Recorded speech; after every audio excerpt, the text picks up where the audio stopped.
Well, hello. Welcome to Orchid Bloom's podcast.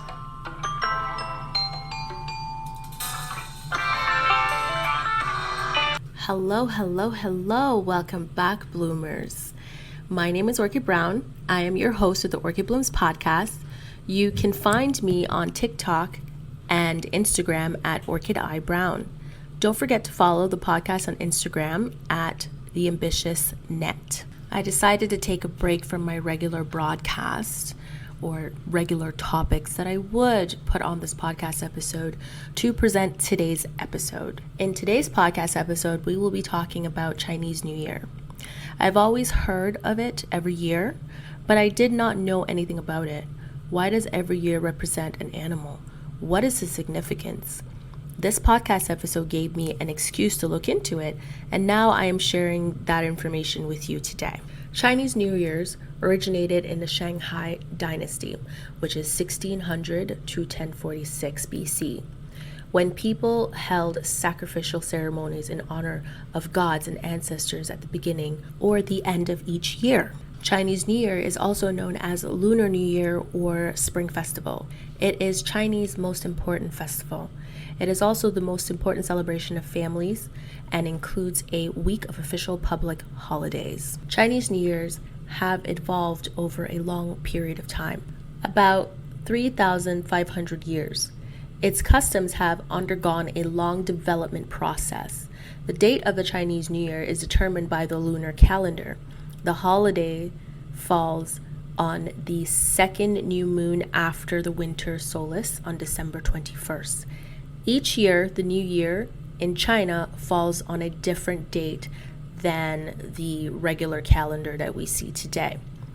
The date usually ranges sometime between January 21st to February 20th.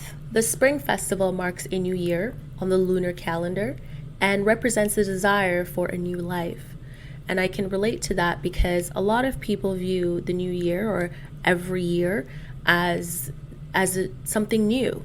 They're going to start fresh. They're going to make positive changes in their lives, and they're going to do things a little bit differently. And that's where the resolutions come in. And a lot of people say, okay, this year, this is my resolution. This is what I want to accomplish. This is the person that I want to be, and to work towards that. And so I understand when they say the term new life and how it represents that desire. It marks the end of winter and the beginning of spring, even though it is winter, because it is winter for us. And tomorrow is Chinese New Year for us. It lasts about 15 days. Chinese New Year's origins begins with stories and myths. There is no way to verify if the stories and myths are true, since it happened so long ago. And it's just like the Loch Ness Monster, as far as I'm concerned. A lot of people believe it. And to this day, these myths and stories remain strong. Mind you, these stories and myths could be a tourism ploy, but people believe in it to their core. One of the most popular legends is about the mythical beast Nian. I hope I am pronouncing that properly. If I am not, please forgive me. This isn't my culture, but I am very much fascinated by the Chinese culture. So Nian, he ate livestock, crops, and even people on the eve of a new year. To prevent Nian from attacking people and causing destruction, people would put food at their doors for Nian. It is said that a wise old man figured out that Nian was scared of loud noises, which is why there are so many fireworks or firecrackers yearly. Most people love fireworks and firecrackers, so it is an added bonus for the Spring Festival. Nian was also scared of the color red, so people put red lanterns and red scrolls on their windows and doors to stop Nian from coming inside. Crackling bamboo was lit to scare Nian away in replacement for fireworks or firecrackers. I remember being young in Jamaica, because yes, I've been a child before, and I used to love firecrackers. Mind you, I was not the type of person that would light it up myself. I just did not have that courage. I was a little pussycat. But most of the boys in the neighborhood would spend little monies that they would get from their parents, and they would go and they buy it. And they would contact me and go, "Hey, worker, we're gonna set off some firecrackers." And I would be like, "Of course," because I don't want to light that and have to deal with it. And basically, we would go into the middle of a street that was deserted at the time, because there wasn't a lot of cars going in and out of Trenchtown. So the streets were normally just not busy at all. People just walking the street like it's a sidewalk. And the kids or the boys would end up lighting the firecrackers, and it would pop, and then we'd all run away screaming, but we'd have so much fun. There was this other thing that we liked as well. It was like a piece of the firecracker in a white paper, and you just light it up and it just popped. And I think a lot of the kids loved doing this. I forgot what it was called, but a lot of the kids would put, do pranks on their parents with it. So they'll light it and they'll just kind of throw it, and while their parents are working or they're doing tasks, they hear pop, and their parents would just kind of freak out. And it's so much fun to watch them just freak out. It was our fun thing. So when I hear the term firecrackers, I was like, even though the world is not necessarily from the Chinese culture, as children we really appreciated firecrackers, and as children we were amazed when we saw fireworks. So I can only imagine what the celebration is like in China during that time, with these additional things, the colors, the red. I mean, I love red. It's one of my colors. So I think that's one of the reasons that really attracted me to Chinese New Year's, and just how colorful and artistic they are in what they do. So another mythical story was a demon named Su that came out to terrify children while they were asleep. It was said that the children who were touched by the demon would be too scared to cry out loud, got a terrible fever, and even became mentally unstable. To keep children safe from being harmed by the Su, parents would light candles and stay up for the whole night. On one New Year's Eve, in an official family's household, the parents gave the children 8 coins to play with in order to keep them awake, so as to avoid him being hurt by the demons. The child wrapped the coin in a red paper and opened the packet, rewrapping it and reopening it until he was too tired and fell asleep. Then the parents placed the packet with 8 coins under his pillow. When the Su tried to touch his head, the 8 coins emanated a strong light and scared the demon away. The 8 coins turned out to be 8 fairies.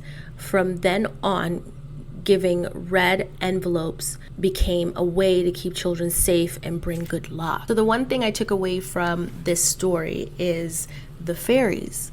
I remember doing a podcast episode in the past, I'm trying to remember right now, but I did a history. It was Halloween. It was a Halloween podcast episode where I did a history of where, Halloween really came from. And I remember over in Europe that, especially in Ireland and certain places, they believed in fairies, and how the fairies would come and protect and give, and sometimes they're dangerous and sometimes they weren't. But back in the day, this is what was considered to be supernatural. And so it's nice to kind of see the connections between a culture that is across the world, such as Ireland or Scotland, and China, who kind of use the same term or understanding of the same mystical beings as fairies. So there's so many connection between humanity and humans and different cultures that are so similar and so linked, that when I do podcast episodes like this, and I do the research, I go, hey, wow, this is the second time I've seen the term fairies. Whereas, you always thought it was maybe like a European thing, an Irish or Scottish or something like that, using this term to define things that they cannot explain, and creatures that either protect or harm human beings. They kidnap their children, or if their child is sick and you leave it in the forest. And I remember watching Outlander, and this is something that they touched on for Scotland, where if your child is sick and they would bring their child out into the forest, and the fairies would take them. So it's kind of nice to see that these aspects or these concepts are somewhat linked, and they're completely two different cultures. These are peoples that don't look the same. I don't really know if they've ever communicated during that time. Maybe there was trade at that time. I don't know. I didn't go that in depth with the research to answer these questions at the moment. But the fact that the term fairies is being used in the Chinese New Year's history, and then when you go to Scottish, Irish, or that area of Europe, they use fairies in scaring away monsters and demons, and it's the same philosophy for both. So it's been very interesting, learning about Chinese New Year's and just kind of linking certain things that between so many different cultures, where either they were influenced by them or they brought in products that inspired other cultures or something or another. But it's quite interesting, and I hope you find that link if you have been listening to my podcast episode for some time now. The third mystical story is on spring cutlets are paste. And I was like, okay, what does that mean? It is recorded that the origin of the spring cutlets can be dated back to 1,000 years ago, when people hung tai fu written charms on peach wood on doors. And I was like, what does that look like? So I had to Google it, and I hope I pronounced it properly, but it's tai fu, or yeah, I think that's how it's pronounced. But again, I do not speak Chinese. I would love to learn one day, but just don't hold this against me. Legend has it that there was a huge peach tree stretching for more than 1,500 kilometers on a mountain in the ghost world. To the northeast of the tree, two guards named Shentu and Yuli guarded the entrance for the ghost world. They would catch the ghosts who harmed people and then send them to tigers as food. Therefore, all ghosts were afraid of the two guards. It was believed that hanging a piece of peach wood with an inscription of the two guards' name on the door would scare evil things away. The Song Dynasty, from 960 to 1279, people began to write two auspicious and antithetical lines on the peach wood instead of the names of the two guards. Later, the peach wood was represented by red paper, which symbolizes good luck and happiness. Since then, pasting spring couplets have been accustomed to welcome the new year and express best wishes. Now the date of the festival. The first date of the first month in the Chinese Lunar New Year was fixed in the Hung Dynasty, which is from 202 BC to 220 AD. Current celebration activities became popular, such as burning bamboo to make a loud cracking sound. It then proceeded to the Wei and the Jin Dynasty from 220 to 420 AD. Apart from worshiping gods and ancestors, people began to entertain themselves. The customs of a family getting together to clean their houses, having a dinner, and staying up late on New Year's Eve originated amongst common people. The more I look into the Chinese culture, the more I seem to find so many traditions that they do, or certain families did. I think I was watching a show called Bones on Disney Plus, and they dedicated an episode to people who, lost their sons or daughters at a young age, would then bury their daughter's bones with a son from a different family's bones, and they would have this ritual where they would go and they would leave money, or they would leave certain things for them to take in the afterlife. And at the point, at that time, I was thinking that doesn't really make any sense, because if you're dead, you can't take any of that stuff with you. But I think it's the symbolism of it. And it was based on their own research that the show did this and decided to dedicate this this episode on. And I was like, people really do that? Like, they don't actually know each other. I don't think that in the afterlife these people are going to be joined together just because you buried their bones together, but who knows. And I thought, whoa, like, this is based on the Chinese culture. And so I don't know, I feel like it's going to take me a full year to do research on the Chinese culture and all of the traditions and things that they do that are so meaningful to them, that created a whole tradition within their culture. And so just reading about this and how serious this culture really takes certain things, it's wow. That's all I can say about it is wow. And so I think in that episode that I watched, I think a son who was like under 25 had died, and what they had done was they had like mail order brides that a family or somebody would pay money to an agency to get a bride from China. And if that relationship didn't work out, you know, I guess the guy would cast her off. But before she could leave the country to go back to her country, someone would kill her. And when they killed her, they would then sell the bones to the family, or to a family that is trying to find a young female who looks a certain way, who has certain types of credentials. And they would take the bones and they would bury it with their son's bones, and they would add all these symbolism of what they want to send them into the afterlife with, and then they buried them. And I thought, is this real? Like, there's no way you're going to dedicate an entire show to something that isn't factually true. Like, please tell me you didn't make this up. So if that episode is true, which I should do some research on it because that's crazy, and this was happening in the United States, I was like, that is crazy.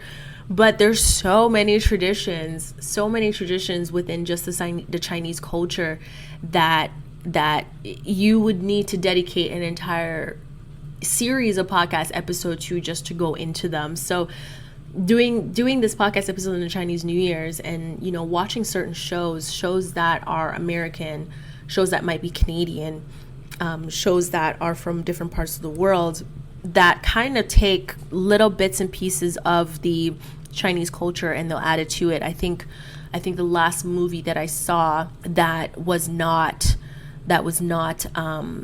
Chinese or produced by the Asian culture themselves was Fantastic Beasts.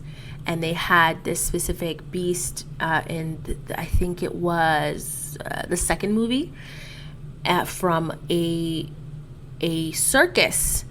The main character went there trying to find a girl that he's in love with, and he happened upon the circus, and so, or something to do with that. I don't even remember the movie.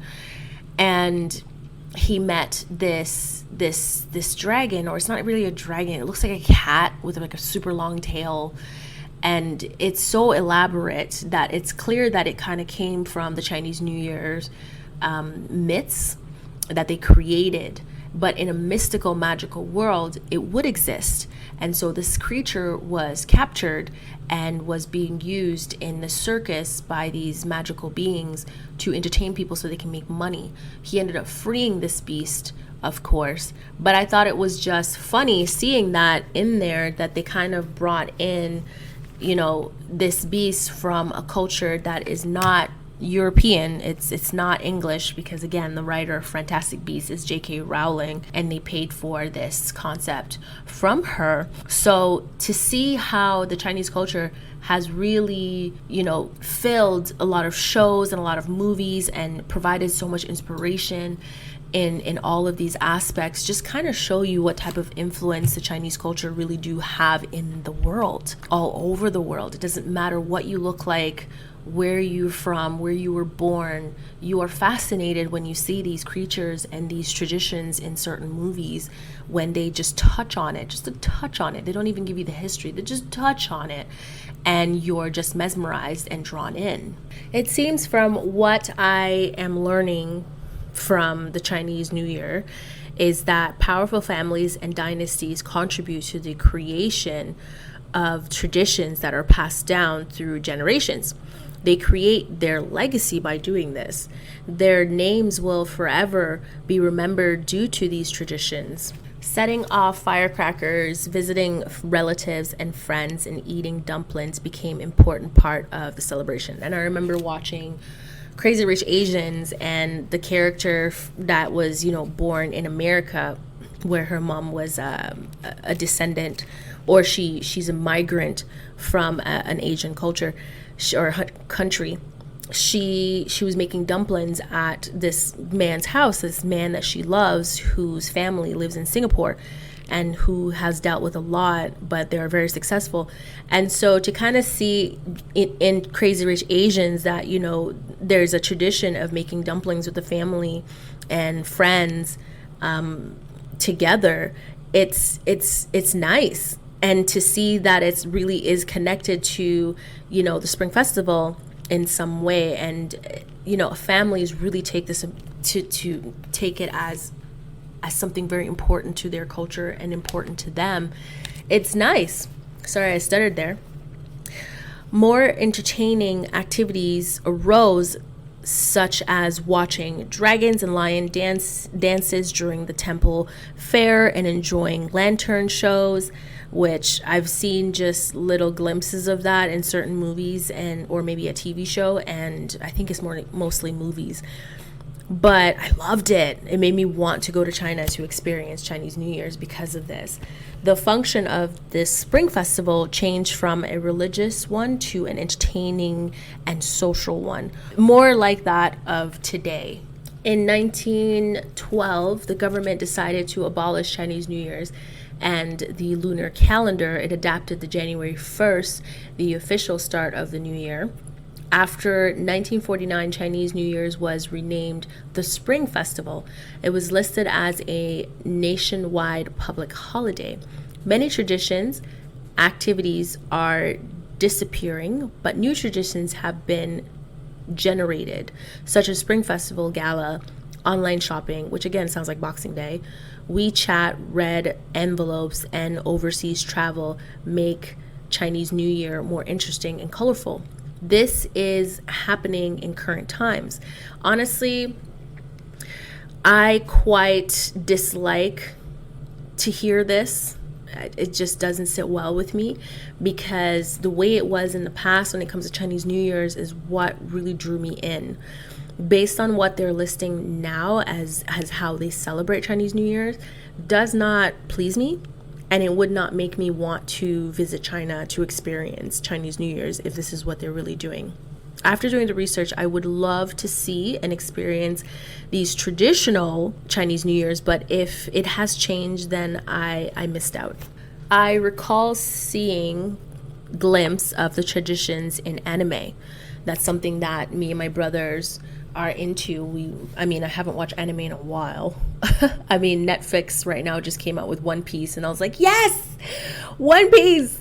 And I don't know if it's finished yet, but I used to read the actual comics online. Like, I'd have to go find these damn websites and actually sit there and read it, and I would stay up all night long trying to catch up. And with One Piece, there's so much detail to the anime that you by the time the morning hits and you have to go to work, you're drained. Like, I love One Piece. And so, my brother loved Naruto and I loved Bleach. We all loved Bleach together. I think my brother was into like Final Fantasy at some point.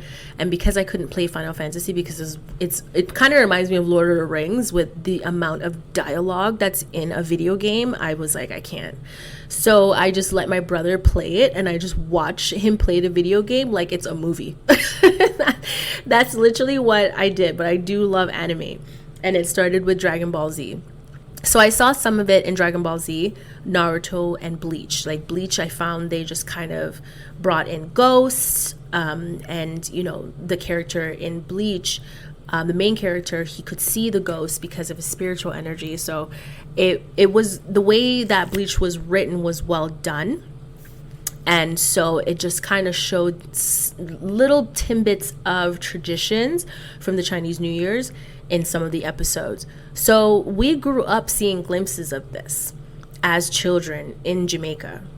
And me and my little brother came to Canada. My brother went to Florida, and he was still addicted to anime. We were still addicted to anime. I mean, now that life is saying you need to work just to live, we've had to maybe cut back on anime, but we lived for it. We really did. I can honestly tell you that I thought it was a part of the program, because keep in mind, when you're young, like, you don't really think that what you're seeing in these anime programs is really real, because it's an anime. I did not know it was based on real traditions. So only coming to Canada did I realize it was real, because my mom came up to me and she said, "Oh, it's Chinese New Year's. Happy Chinese New Year's. It's the year of the tiger." And I was like, "Huh? What are you talking about?" She's like, "You should read up on tigers for the Chinese New Year's." And I was like, no, thank you. Like, I didn't really care at the time, but now that I'm actually doing the research, I was like, wait a minute, like, majority of the anime that I have watched, they've touched on this, and it's real. Holy shit. I thought New Year's was celebrated worldwide on January 1st. And so it sounds like the government had decided at some point that maybe they should change it to January 1st, and they had officially done that. But based on the way that things are going right now in the world, it seems that they decided to change it back to the lunar calendar. And a lot of people are celebrating it based on the lunar calendar. So I'm glad they made the decision to go back to the old ways of doing it rather than having it on January 1st. The animals threw me off as well. I did not understand it at all. And majority of the anime that I did watch, they didn't really touch on the animals. They just kind of touched on the celebration, like the dancing dragons and, the fireworks and stuff like that. But I don't recall, based on my memory as a child growing up, or maybe, when I was a teenager and I was addicted to anime. After I finished high school, I went to the comic book shop that was right beside it, and I would spend hours just standing there, not sitting, because they didn't give you chairs. And I would stand there just reading these books. And there's so many animes that I've read that I don't actually remember the names of because it was in Japanese. And so if you ask me, other than the popular ones like Dragon Ball Z, Naruto, or Bleach, or One Piece, can you remember any other Japanese animes that you read? I can't tell you. I really can't. I think I even started watching Inuyasha. And did I read Inuyasha? There's another one too that I really loved that to this day I can't remember the name. And I wish I could remember the name, because I would love to read the anime for that as well. And I think it turned into an actual TV show, and I wish I could remember it so I could just literally go on the internet and Google it and find out where it's being streamed with like English dub and actually watch it again, because I loved it. So what is the significance of the animals? So I looked it up. These animals are 12 Chinese zodiac signs.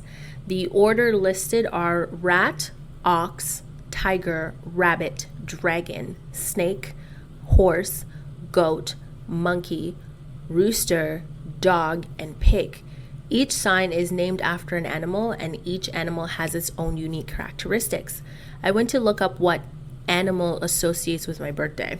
The site said, and keep in mind what I did was I just went on Google and said Chinese New Year animal, like my Chinese New Year's animal, for example.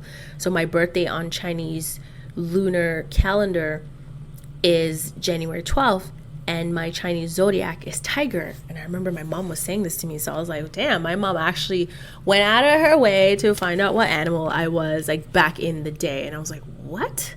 When she told me this, like, okay, it's your year. And I was like, all right, no problem. I just ignored her. Now that I know what my sign is, tiger, and my mom did tell me, let's go through all the animals, like, and talk about them, because again, I'm learning about this. So this year is the year of the rabbit. And I was laughing because I was messaging my friend Nadia, who's half Chinese, about doing this podcast episode on the Chinese New Year's. And I was like, I learned that I was a tiger. And I mean, they do have a calculations, and I'm not going to really tell you now because I'm not really interested in doing calculations. I just want to find a site, punch in my actual birth date, and have it tell me who the hell I am. I'm not going to sit down doing a damn calculations. And so she was like, I'm the rabbit. I'm like, happy Chinese New Year. This year is your year. You're the rabbit. And she's like, oh, thank you. You know, she's so cute. I love her to death. Like she is like my favorite and most beloved Asian friend ever. And I do have multiple Asian friends, but she is my favorite. There's just something about her. The moment I met her, I automatically knew that this woman had to be my friend. And she looked at me like I was crazy. Like, what's wrong with you? I'm not that special. And I said, that's why. Because you don't see what I see. I just know that I want you to be my friend for life.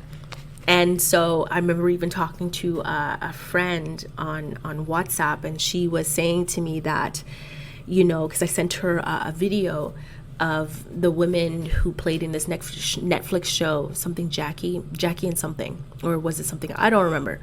But it was an hilarious show about older women, you know, finding friendship when their husbands turned out to be gay or they were having a gay relationship. I'm sure you all know what I'm talking about. It's a very popular Netflix show. And there was an interview where one of the main characters basically said that, you know, as you get older, you have to start choosing relationships intentionally. You look at a person and you go, you know what, I really like you.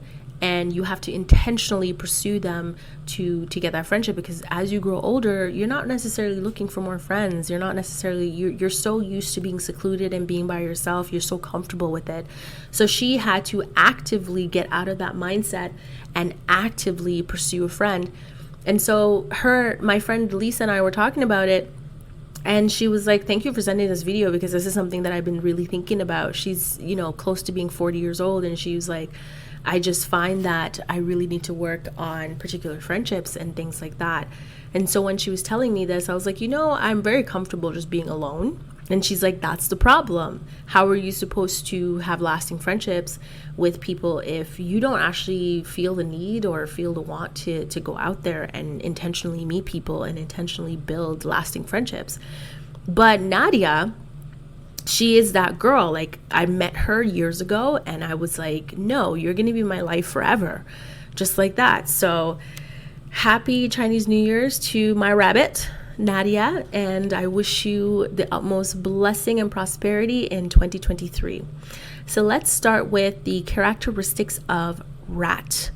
They are charming, innovative, intelligent, forthright, inquisitive, and intrusive, but always in disarmingly honest way. Excel in business, alert to opportunities, easy to get along with, hardworking, and thrifty. Generous to those they are fond of, can be easily agitated but maintain self-control, gain many friends. Bright, fun, loving, social, occasionally critical, and grouchy. Haven't heard that term in a while. Female rats can be especially frugal, but usually not with their own children, overambitious at times. All right, so if you are a rat, now you kind of know the characteristics. I don't know if you associate with majority of the things that's being said, but when we get to the term of tiger, I'll let you know how I feel about it. The characteristics of an ox symbolizes the attainment of prosperity through fortitude and hard work. Dependable, calm, methodical, patient, and tireless worker, sticks to routine and conventions, generally fair-minded and good listeners, but difficult to change their mind with affairs to the heart. The ox can be naive, not fully comprehending the entrapment of love, doesn't or don't accept poetry and romanticism. They will be inclined to long courtship, charitable by nature, backbone and society, may hold grudges for a long period of time. You know, me and this person, we sound quite similar. I'll hold a grudge. Knows how to give orders as well as take them. So if you are an ox, then that is the characteristics that this animal is portraying in the Chinese zodiac. And if you go online and you check and you find out that you're an ox, let me know in the comment section on the Instagram page if this is really you. So characteristics of tiger. Ooh, that's me. Let's see how accurate it is. So, symbolizes power, passion, and daring. A rebellious, colorful, and unpredictable character, commanding awe and respect from all quarters or corners. Impulsive and vicarious, restless and reckless, loves being the center of attention. I don't know about that, but I do get a lot of attention. Has humanitarian instincts, loves babies, endangered species, whatever the current object of adulation is, everything else will take a second place. The tiger can be aspiring and adventurous, trusting their own luck and charisma to see them through times and eventually bringing success. Female tigers are fashion conscious, articulate, and liberated. May have large egos, but romantic at heart. While the ego part, I 100% agree with, and that sometimes, and I don't think I've ever admitted this. I don't know if I've ever admitted this in any other episodes. Sometimes when I find that my ego is a little too big, I tend to try to humble myself by saying, "Girl, you're cute, but you ain't shit." And so then I would go to bed after saying that to myself, and I wake up in the morning, and of course, the ego will rear its ugly head. And whatever happened the night before bed, of course, just getting eliminated. So it's definitely accurate in what it says about me for tiger. So if you're a tiger, you and I got problems, girl, guy, whoever. The next one is a characteristics of a rabbit. Considers very fortunate, serves as a symbol of longevity, said to derive its essence from the moon. Oh, that is so cool. I actually love the moon. Of course, I had to love Nadia because she is the moon. Soul of generousness, which she is. Good manners, which she does have. Sound counsel. She does think before she speaks. Kindness and sensitivity to beauty. No idea what that means. Soft-spoken, graceful, and elegant. She is that girl. Look at me, just checking off the box for my friend Nadia. Naturally reserved, artistic, and likely to possess good judgment. She really does. She really does have good judgment. Lucky in business. That's true. And will shine in fields of law, government, and research. She does work for the government, and she is shining bright like a diamond. Can be cunning and even ruthless. This part I have not met that side of her, but I cannot wait to see. I just hope I am not the person that she is directing that ruthlessness at, but I cannot wait to say. Suave and self-indulgent, strong-willed and self-assured, pursuing objectives with methodical precision. Miss Rabbit, aka Nadia, is delightful and her company is highly sought after, but when she feels she has had enough, will drop whatever she is doing to rest. This is my girl. This is her. She's gonna listen to this podcast episode and she's going to laugh. So I have a rabbit. The tiger has a rabbit, and this rabbit I will never let go of because I'm a tiger and I like to cuddle, and I'm gonna grab her and I'm gonna give her a hug and I'm gonna like cuddle her, and whenever she's screaming and she's like, "Let me go," I'm gonna keep licking her until she finally goes, "Okay, fine." I'll let you finish licking so I can run away into my hole and hide for 6 months. And that's exactly what she does. So I love you to death, Nadia. So the next animal on the list is going to be characteristics of the dragon. And honestly, I was kind of hoping I was a dragon because I feel like I do breathe fire. But it turns out God decided to make me a tiger. Okay. So I feel like, in the future, when I do upgrade to like a nice house, I'm going to have a lot of tigers all over my place, like art-wise, to represent my Chinese zodiac. So, dragon. They are magnanimous and full of vitality and strength, consistently on the go, egotistical and eccentric, dogmatic, whimsical, and demanding. but never without and band of admirers. Okay, a band of admirers. Okay. Dragon children tends to assume the burdens and responsibility of a family, energetic and eager with the potential to accomplish great things, but if not careful to contain enthusiasm, can burn up or in smoke. Powerful and difficult to oppose, prosperous but prone to megalomania and intimidation.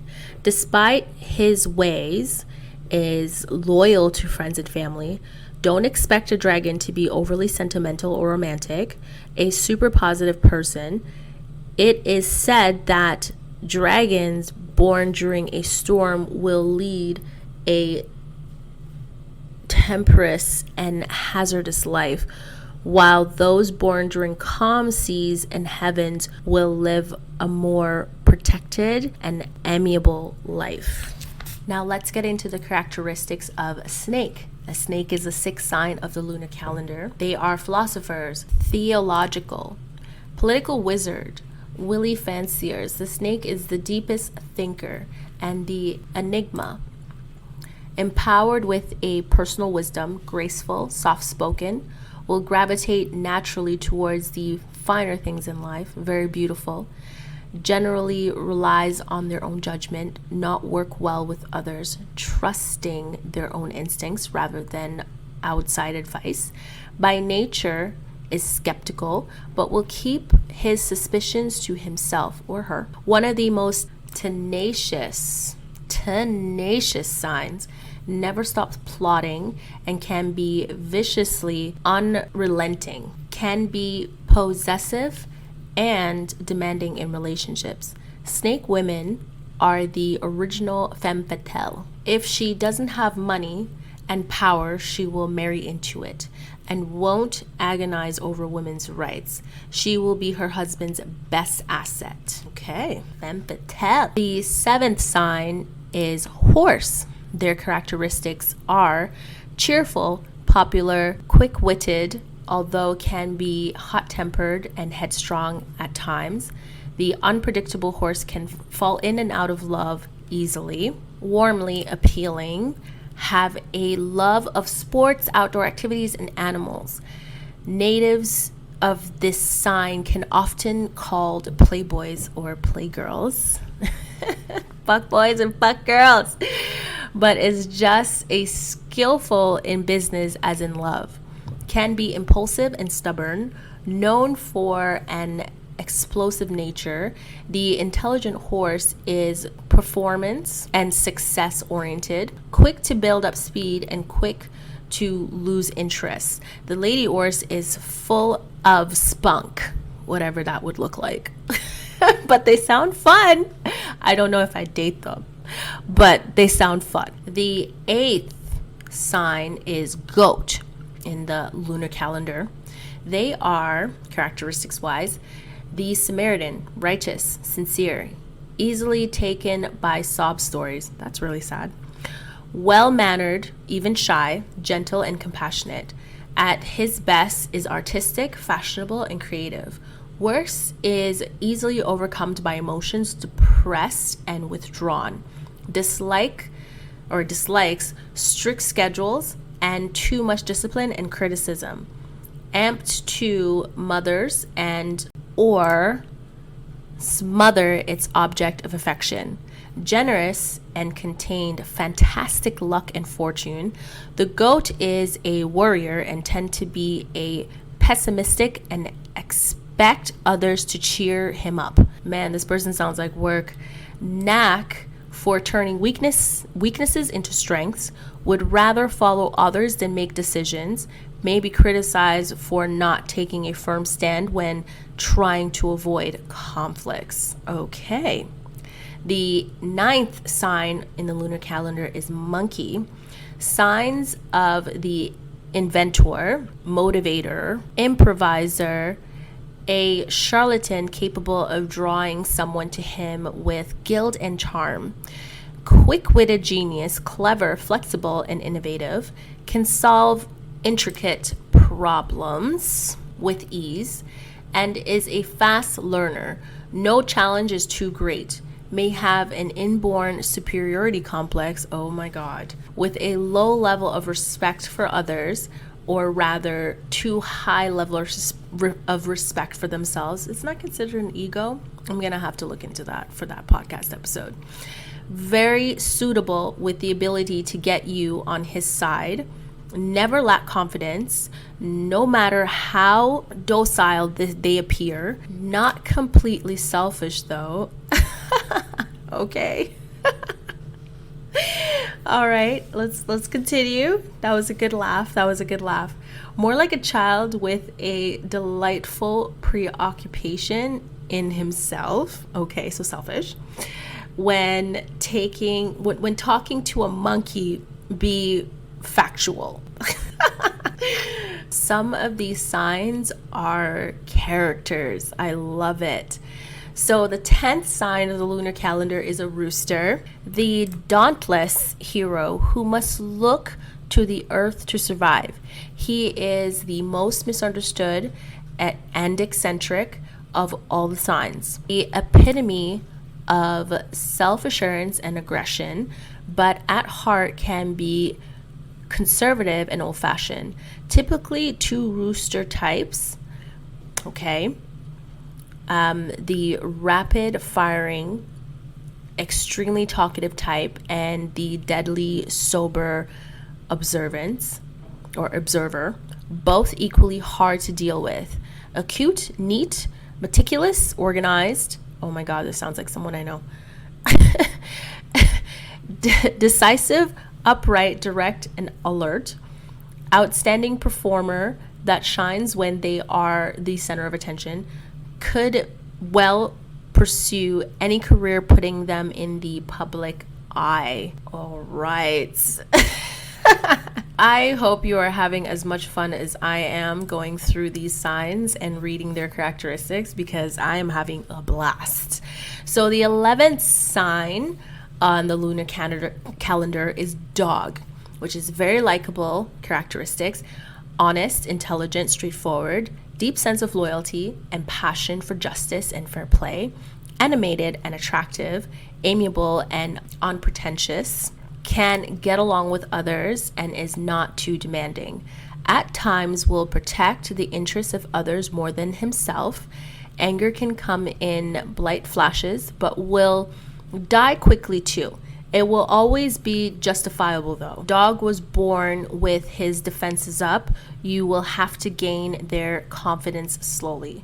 Will work hard when they want to, otherwise has a certain lie by the fire laziness. Can be, you know what, the lie by the fire is not a problem. It's not a problem. Have you ever just sat there, and especially when it's super cold outside, and you let the fireplace go and you just lay there and you're just so comforted, and just you feel so warm and loved by the fire that's not burning you? I understand that laziness. I deserve that laziness because I'm a hard worker. But anywho, let's continue. Can be practical, fearless, and the owner of a sharp tongue, unrealistic, and outspoken. Okay, dog. Okay, I'm a cat person, but okay, dog. Now, the 12th and final sign is boar, the sign of honesty, simplicity, and great fortitude. Gallant, sturdy, and courageous. Will apply themselves to tasks with all their strength. May appear rough on the outside, but beyond the surface is different. A natural person, the original nice guy. I don't know if I trust nice guys. Popular, sought after, seeks universal harmony, will have fight but will not hold grudges. Okay, this person's a really good person. Equally known for his wanton pursuit of pleasures. So what is he saying? Are you saying he's a hoe? I don't know. When I hear wanton, I hear hoe. Never mind. Let's continue. Sometimes the saint and sinner can be intertwined. Loyal and thoughtful, will make lasting and beneficial relationship. The boar will grow on you. You cannot do without him. Will welcome a friend and their troubles with open arms. I mean, the boar sounds like a great person, but I mean, it's the wonton that's throwing me off. I was like, oh, wonton, pursuit of pleasures. Oh, he's a hoe. But he's a good hoe. Okay. But, I could be wrong. Maybe wonton means something else. One day I'll look into it. So that concludes the description of all 12 zodiac animals. Each Chinese zodiac animal has personality traits assigned to it by the ancient Chinese. Chinese people believe these traits will be embodied in people according to their zodiac sign. The story behind the zodiac animals began a long time ago when there was no Chinese zodiacs. The Jade Emperor wanted to select 12 animals to be his guards. He sent an immortal being into man's world to spread the message that the earliest to arrive at the heavenly gate is the better the rank one would have. Okay, let's continue. The next day, the animals sent off towards the heavenly gate. Rat got up very early. On his way to the gate, he encountered a river. He had to stop there, owing to the swift current. After waiting a long time, Rat noticed an ox about to cross the river and swiftly jumped onto the ox's ears. You know what's funny? I have seen this in cartoons. I just don't remember which one because I was a child when I saw this. The diligent ox did not mind at all and simply continued. After crossing the river, he raced towards the palace of the Jade Emperor. Suddenly, Rat jumped out of the ox's ear and dashed to the feet of the emperor. Rat won first place and Ox was second. Tiger and Rabbit came third, fourth, because both are fast and competitive, but Tiger was faster. Rabbit got across the river by hopping on stepping stones, and a floating log. Good-looking Dragon was fifth and was immediately noticed by the Jade Emperor, who said Dragon's son could be sixth, but Dragon's son did not come with him that day. Just then, Snake came forward and said Dragon was his adopted father, so Snake ranked sixth. Horse and Goat arrived. They were very kind and modest, and each let the other go first. The Jade Emperor said how polite they were and ranked them seventh and eighth. Monkey had fallen well behind, and he jumped between trees and stones and caught up to the ninth. Last were Rooster, Dog, and Pig. The 12 animals became guards of the heavenly gates. Well, now that I've broken down a few things, I can honestly say that I truly enjoyed this podcast episode. So I hope that you take this moment in time, because tomorrow is Chinese New Year's, to find out what your Chinese zodiac animal is. And let me know on Twitter. I'll be posting up a question, so definitely go on there and let me know what your zodiac animal is. And I hope you enjoy the day. I know we're not going to have any firecrackers or fireworks and dancing dragons and animals and stuff like that, but still, this podcast episode was quite interesting, and I feel like I had a blast, like I was going to a party. It's great. So thank you for supporting the Orchid Blooms podcast. Visit our website at taonetwork.ca and our social media pages at Facebook, The Ambitious Obsession Network, Instagram at The Ambitious Net, Twitter at The Ambitious Ops. My personal Instagram page, as I mentioned earlier, is at Orchid Eye Brown, as well as Twitter. Don't forget to click the follow and subscribe button. Share your favorite podcast episode with your family and your friends. And I really do hope you have a splendid day. And happy Chinese New Year's to all. The year of the rabbit is here.